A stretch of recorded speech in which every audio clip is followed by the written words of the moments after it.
ओम शांति। आज 24 अप्रैल की मुरली है और मुरली के मुख्य मुख्य पॉइंट को हम देखेंगे और साथ ही जो धारण करने योग्य बातें होगी वो हम धारण करेंगे।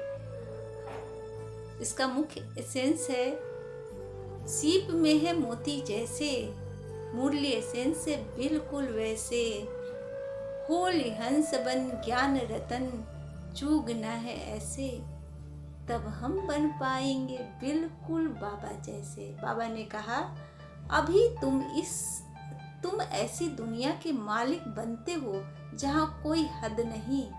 योग बल से सारे विश्व की राजाई लेना यह भी वंडर है।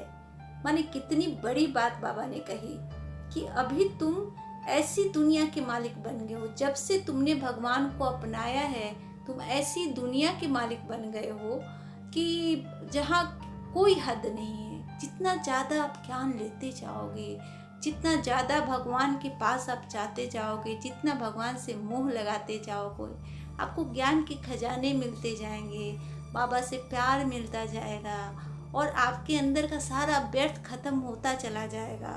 तो बाबा हमेशा हमें इतनी अच्छी अच्छी मुरली में बातें कहते हैं।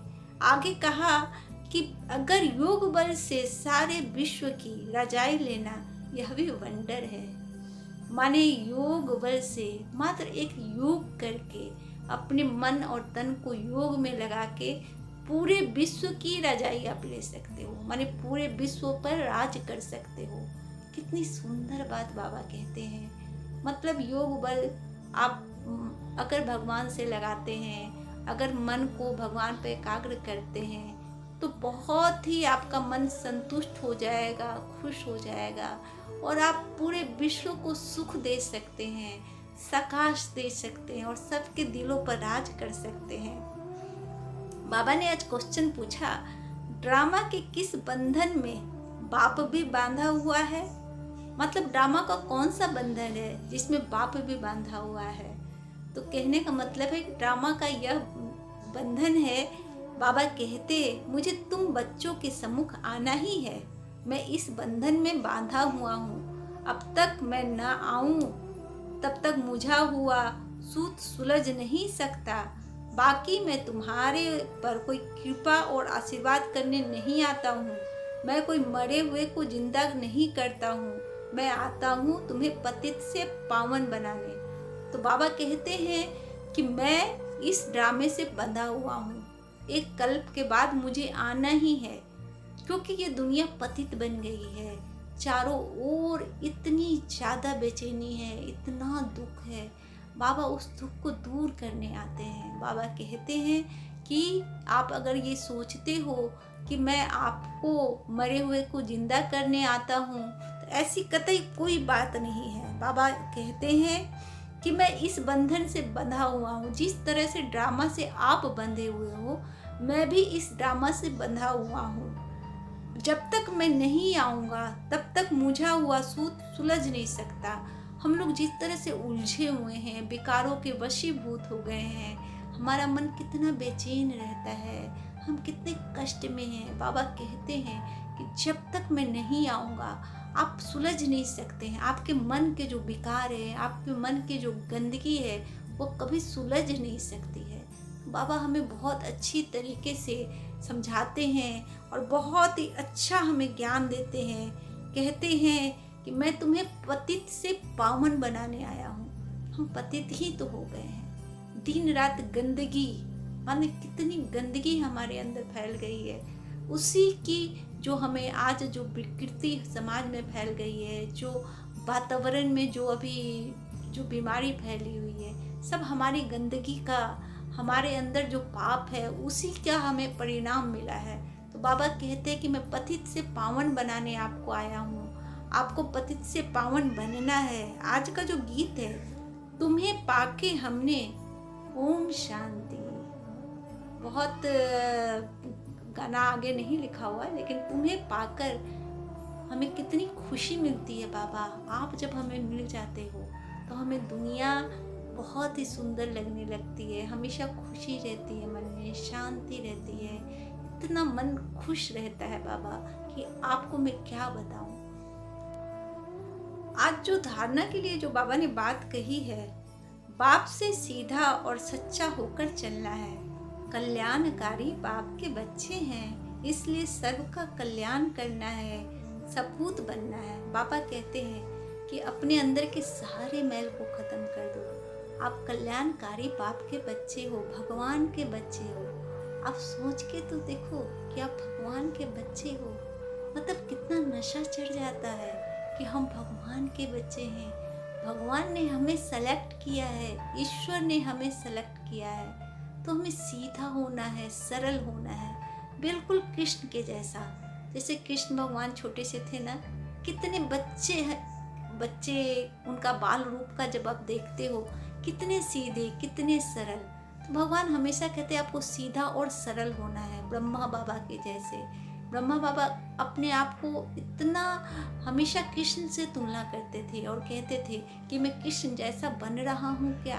तो हमें ब्रह्मा बाबा जैसा बनना है, और ब्रह्मा बाबा जैसा जब बनेंगे तब जाके हमें सबका हम कल्याण कर सकेंगे। बाबा कहते हैं आप कल्याणकारी बाप के बच्चे हो, और इसलिए सबका कल्याण करना है, सपूत बनना है। कहते कपूत नहीं बनना है हमें।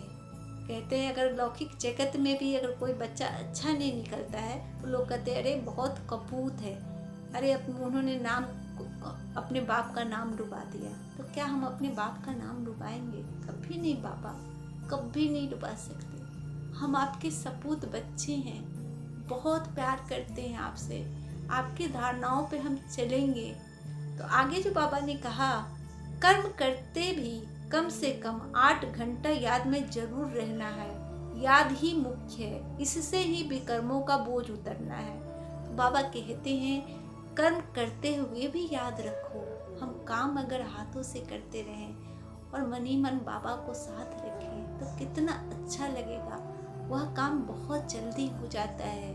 आप इसको आजमा के देखो। मैं आजमाती हूँ ना, किसी भी काम को करते वक्त बाबा को कहती हूँ बाबा साथ चलो, यह काम है, और वह काम तुरंत होता है।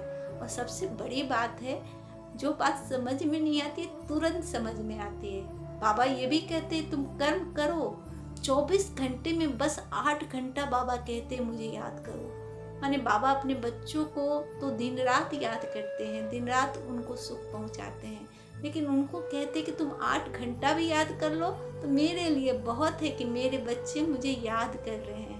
बाबा क्या चाहते हैं? यही ना कि उनके बच्चे उनको याद करें। आज लौकिक जगत में भी माँ बाप तो यही चाहते हैं ना कि उनके बच्चे उनको याद करें, उन्हें फ़ोन करें, उनकी देखभाल करें। तो बाबा भी तो यही चाहते हैं कि मेरे बच्चे मुझे याद करें, मैं जब ज्ञान दूँ उनको धारण करें, पालना करें उनकी, मेरी श्रीमत पे चले, तभी तो हम महान बन पाएंगे। आज का वरदान बहुत ही प्यारा है। पुरुषार्थ शब्द को यथार्थ रीति से यूज कर सदा आगे बढ़ने वाले श्रेष्ठ पुरुषार्थी भव। कई बार पुरुषार्थी शब्द भी हार खाने में व असफलता प्राप्त होने में अच्छी ढाल बन जाता है। जब कोई भी गलती होती है तो कह देते हैं हम तो अभी पुरुषार्थी हैं, लेकिन यथार्थ पुरुषार्थी कभी हार नहीं खा सकते, क्योंकि पुरुषार्थ शब्द का यथार्थ अर्थ है स्वयं को पुरुष अर्थात आत्मा समझकर चलना है। ऐसे आत्मिक स्थिति में रहने वाले पुरुषार्थी तो सदैव मंजिल को सामने रखते हुए चलते हैं। वे कभी रुकते नहीं, हिम्मत उल्लास छोड़ते नहीं। माने पुरुषार्थ शब्द, यह शब्द ऐसा शब्द है जो बहुत लोगों के अंदर भ्रम पैदा करता है। हमें लगता है कि हम पुरुषार्थ में चल रहे हैं, योग कर रहे हैं, बाबा को याद कर रहे हैं, लेकिन यह सब एक जैसे होती है कि दिनचर्या होती है। हम दिनचर्या की तरह इसको यूज करते हैं, तो वो क्या है कि यथार्थ नहीं होता है। यह एक माया की तरह होता है जो हमें सुख नहीं पहुंचाता है, वो हमें दुख देता है, क्योंकि हमें लगता है कि हम इतना सब कुछ कर रहे हैं लेकिन मन में खुशी ही नहीं है, मन में दुख है, मन शांति नहीं है, माथा भारी है, व्यर्थ अभी भी आ रहा है। तो यह यथार्थ नहीं है। पुरुषार्थ का मतलब होता है दिल से बाबा पे कुर्बान हो जाना। तो पुरुषार्थ का अर्थ है कि जब बाबा को याद करो तो ऐसे याद करो कि लगे सुख की बरसात हो रही है, मन तृप्त हो गया है, अंदर से इतनी खुशी, इतनी शांति मिले, तो वही यथार्थ पुरुषार्थ है।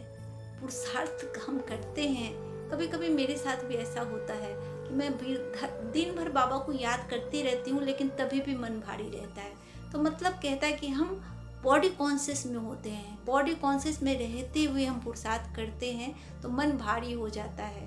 दिन भर याद भी करते हैं और दिन भर मन भी भारी रहता है। तो बाबा कहते हैं कि खुद को आत्मा समझकर पुरुषार्थ करोगे, बॉडी कॉन्शियस से, इस ड्रामा से खुद को काट करके अगर पुरुषार्थ करोगे, मतलब एक आत्मा बनकर एक फरिश्ते की तरह अपने आप को मोल्ड करोगे, आत्मा समझकर अगर अपने कर्म करोगे, मुझे याद करोगे, तो वही यथार्थ रीति है और श्रेष्ठ भी वही है, क्योंकि उसी से हम आगे बढ़ते हैं। अगर पुरुषार्थ करते भी रहें और हमें कुछ हासिल भी ना हो तो वो श्रेष्ठ पुरुषार्थ नहीं है। बाबा का आज का जो स्लोगन है कि मास्टर सर्वशक्तिमान की स्मृति में रहो, यह स्मृति ही मालिकपन की स्मृति दिलाती है। बाबा बहुत सुंदर बात कह रहे हैं कि हमेशा ये सोचना चाहिए कि मैं मास्टर सर्वशक्तिमान हूँ, मेरे पास बहुत शक्ति है, क्योंकि मेरा पिता परमात्मा है, मैं परमात्मा का बच्चा हूँ जो सर्व खजानों से युक्त है। बाबा कितने अच्छे हैं, कितने प्यारे हैं, उनके हर खजाने हैं उनके पास, शांति का खजाना, शक्ति का खजाना, सफलता का खजाना, प्यार का खजाना, आशीर्वाद का खजाना। माने इतने खजानों के मालिक अगर हम हैं तो हम कैसे हम खुश नहीं रहेंगे। तो बाबा तो यहाँ एक ही सम्मान देते हैं कि सिर्फ तुम मास्टर सर्वशक्तिमान की स्मृति में रहोगे तो सदा मालिकपन की स्मृति होगी। मालिकपन का मतलब बाबा यहाँ कहते हैं अपने मन पर अधिकार। अपने मन पर हमारा अधिकार नहीं होता है, मन हम पर अधिकार जमा लेता है, हम मन के हाथों बेवश हो जाते हैं। तो बाबा कहते हैं कि स्वराज्य अधिकारी बनो, खुद पर राज्य करो, अपनी बुद्धि के द्वारा, अपनी विजडम के द्वारा, अपने ज्ञान के द्वारा। ऐसा नहीं कि अपने मन के व्यर्थ के द्वारा बेबस हो जाओ और निरंतर मूझे हुए रहो, दुख में रहो। बाबा तो तुमको आता है रोज ज्ञान की मुरली सुनाने, कितना बाबा सुनाते हैं, रोज ज्ञान की मुरली सुनाते हैं, और हम उस ज्ञान को सुनकर अगर धारण नहीं करें तो अपने बाप की बेइज्जती करनी हो गई, भगवान का अपमान करना हो गया। रोज हमें मुरली सुननी ही नहीं है, उसको धारण भी करना है, उसको अपने अंदर समाना भी है। बाबा बहुत अच्छी बात करते हैं हमेशा। आज का जो शुभ विचार बाबा ने दिया है, बुद्धि बल से चरित्र बल बड़ा है, पवित्रता का बल ही चरित्र बल है। बाबा कहते हैं कि बुद्धि बल से चरित्र बल बड़ा है। केवल बुद्धि से हम सोच लेते हैं कि नहीं हम ऐसे हैं, हम ऐसे हैं, हम पुरुषार्थ कर रहे हैं, हम बाबा को याद कर रहे हैं, हम ज्ञान में चल रहे हैं, हम मुरली पढ़ रहे हैं, हम रोज अमृत वेला कर रहे हैं, लेकिन यह सब काफ़ी नहीं है। इससे बहुत बड़ा है पवित्र होना, क्योंकि ज्ञान के साथ साथ पवित्रता बहुत जरूरी है। हम सिर्फ बुद्धि में सोचने से नहीं होता है, हम अगर दिल से, प्रेम से अगर हम चलेंगे तभी हम बाबा के करीब हो पाएंगे। तो बाबा कहते हैं कि अगर ज्ञान को अंदर से धारण करोगे तभी आप पवित्र बन सकते हो। केवल बुद्धि में रखोगे, लोगों को बुद्धि से बता दोगे, तो फिर तो वो एक पढ़ाई हुई नहीं। तुम ईश्वरीय महाविद्यालय में पढ़ते हो, तुम्हें कौन पढ़ाने आता है? जरा सोच के तो देखो, भगवान खुद तुम्हें पढ़ाने आता है, रोज तुम्हें बताता है कि बच्चे ये करो, बच्चे वो करो, बच्चे अपने आप को श्रेष्ठ बनाओ, बच्चे तुम मेरे सारे मकाम, मेरे सारे खजानों के मालिक हो। और कल की मुरली में बाबा ने जो बात कही वो तो मेरे कानों में गूंजती रहती है कि बाबा की ऐसी दुकान है जहाँ सब तरह की चीज़ें मिलती है, माने हर तरह की चीज़ें, मतलब खुशी, शांति, प्यार, शक्ति, और वह भी फ्री में, सिर्फ याद की यात्रा द्वारा। तो ऐसी हटिया के मालिक कौन नहीं बनना चाहेगा? अब खुद सोचो मन में। ऐसी हटिया जो मुफ्त में मिल जाए, बस याद करना है। हम तो लौकिक जगत में दिन रात सबको याद करते ही रहते हैं, लेकिन उसे भूल कर हमें बाबा को याद करना है, बाबा को प्यार करना है, अपने को आत्मा समझना है, बाकी आत्माओं को भी आत्मा समझना है। तो हमें बिल्कुल भी कष्ट नहीं होगा, बहुत सुख मिलेगा, बहुत सुख। वह सुख तभी मिलेगा जब हम पवित्र बनेंगे, हमारी आत्मा पवित्र होगी, सबके लिए शुभ कामनाएं होंगी, शुभ भावनाएं होंगी। आज का जो सम्मान है बाबा ने दिया है, मैं आत्मा श्रेष्ठ पुरुषार्थी हूँ, माने श्रेष्ठ पुरुषार्थी होना बहुत जरूरी है। क्योंकि जब तक आप श्रेष्ठ नहीं होंगे, पवित्र नहीं होंगे, तब तक कोई मतलब नहीं है मुरली सुनने का, कोई मतलब नहीं है ज्ञान में चलने का। क्योंकि पवित्र बनना है, ज्ञान को धारण करना है। जैसे जैसे ज्ञान को धारण करते जाएंगे, हम पवित्र होते चले जाएंगे, हमारे अंदर का जो कचरा है वो साफ होता चला जाएगा और हम बहुत सुंदर फूल की तरह हो जाएंगे। बाबा हमें फरिश्ता बनाते हैं, बाबा हमें फूलों का बगीचा बनाते हैं, बाबा हमें राजा बनाते हैं, क्या क्या नहीं बनाते हैं। अगर हम बाबा को श्रीमत में नहीं चले, अगर बाबा की बातों को धारण नहीं करें, तो हमसे बड़ा मूर्ख कौन होगा। एक बाप रोज पढ़ाने आता है, अपने समय से आ जाता है, कभी देरी नहीं करता है। हम भले देर कर दें, लेकिन वो देरी नहीं करता है। आप सोचो तो, सुबह होते ही मुरली पढ़ाने आता है, सबसे पहले अमृत वेला। जैसे बाबा उठाता है, मैं तो कई बार अनुभव करती हूँ, मैं बाबा को कहती हूँ बाबा आज 4 बजे मुझे उठा देना, तो एग्जैक्ट 4 बजे मेरी नींद खुलती है। कभी मैं कहती हूँ 3:30 बजे उठा देना, तो एग्जैक्ट 3:30 बजे नींद खुलती है। बाबा इतनी बात मानते हैं, इतनी बात मानते हैं कि मैं जब सोचती हूँ तो मुझे अंदर से लगता है कि मुझे कौन मिल गया है, माने ऐसा पिता मिल गया है। तो सच मानिए तो मुझे अपने लौकिक पिता की अब याद भी कम आती है, क्योंकि मुझे दिन रात मेरे पिता भगवान मिल गए हैं, जो मुझे सर्व सुखों का मालिक बना रहे हैं, मुझे इतनी खुशियाँ दे रहे हैं। तो फिर मुझे क्या चाहिए ज़िंदगी में। बाबा मुझे बहुत खुश देते हैं और आपको भी देंगे। बस थोड़ा सा याद की यात्रा करनी है, मुरली को धारण करना है, तो खुशी ही खुशी है, उमंग है, उत्साह है, सभी आत्माओं के लिए प्यार है। अब आगे हम चलेंगे अव्यक्त इशारे की ओर। आज का जो अव्यक्त इशारा है वह है मधुवन निवासियों का हर संकल्प और कर्म वरदान योग्य होना चाहिए। मधुवन निवासियों का मतलब सिर्फ मधुवन में रहने के माने मधुवन निवासियों का हर कर्म और संकल्प वरदान योग्य होना चाहिए।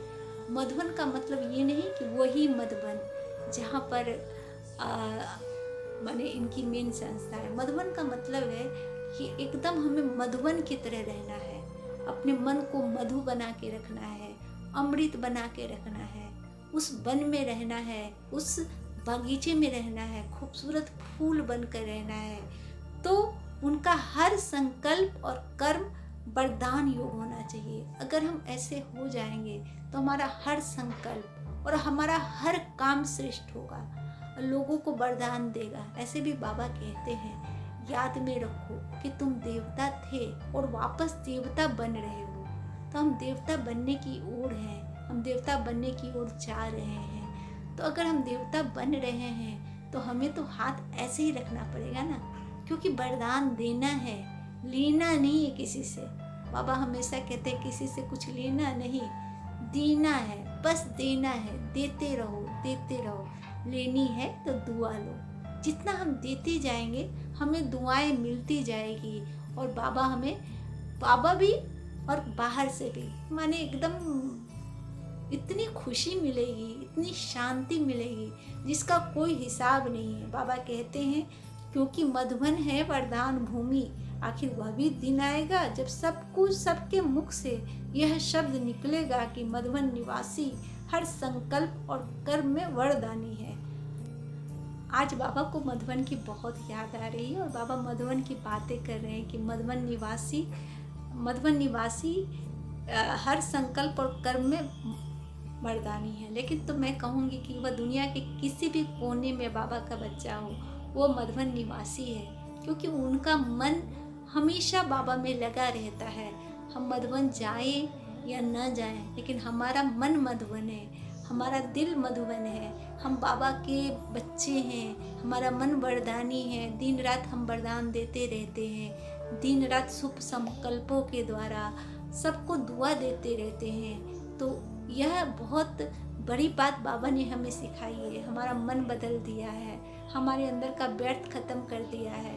हम दिन रात सबके अच्छे के लिए सोचते हैं। तो हम तो कहीं भी रहें, हम तो मधुबन निवासी ही हैं। मैं तो यही सोचती हूँ कि मैं तो मधुबन में ही रहती हूँ, चाहे दुनिया की किसी भी कोने में रहूँ। आज का जो योग अभ्यास है, मैं मेहनत मुक्त आत्मा हूँ। बाबा ने बड़ी अच्छी बात कही है कि मुझे कोई भी मेहनत ही नहीं है। जीवन में क्या मेहनत है, एकदम मेहनत से परे खुश खुश सारा काम हो रहा है। बाबा हर काम कर रहा है, क्योंकि मेहनत तो वो करते हैं ना जिनके अंदर व्यर्थ होता है, जिनके पास कोई छड़ी नहीं होती, जादू की छड़ी।